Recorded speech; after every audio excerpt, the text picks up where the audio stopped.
Here's a quick video on how to tie a drop shot. We're going to pretend this mug is our hook. You're going to start with a Palmer knot. So you're going to start with your line doubled over and tie an overhand knot. And then you're going to put this loop over your hook.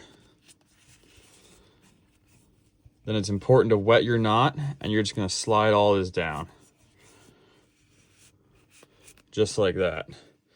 Now the next important step is to take your tag end and put this through the eye of your hook.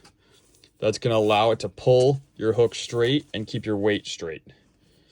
Then with about 12 to 18 inches of line, you would tie your weight to this tag end. Drop shots are great for keeping your bait in the strike zone and keeping you away from snags. It's great for walleye and bass fishing.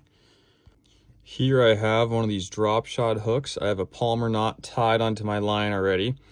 And you can see that when you put your tag end back through the eye of this hook, so my weight is coming down to this, you can see when I pull it tight there, that hook sits perfectly straight on my line. So this top end is going to my rod and this bottom end is going to my weight, and that's exactly how you want your hook to sit. Normally I would like a little hook like this. This is called a finesse wide gap hook, just like that. Or these wacky rig hooks are great as well for drop shotting. And the way I would hook my bait, you could use a plastic minnow like this. We catch lots of fish on this. Or if you were to just use a live minnow, typically I just hook them right through the jaw.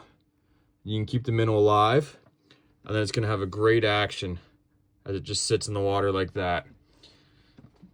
And again, you can use drop shot weights like this, but just a regular egg sinker that you tie onto works just as well.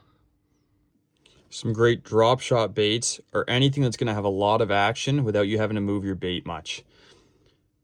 Lots of these baits are designed for drop shotting. And you're going to hook all of them through the nose, where that hook is going to sit on your line perfectly straight like that. Baits like these curly tail grubs are not as good for drop shotting because these require more action to move. And that's something you'd want to put on a jig. So any sort of bait where it's going to have a ton of action when you barely move it. A live minnow is preferred.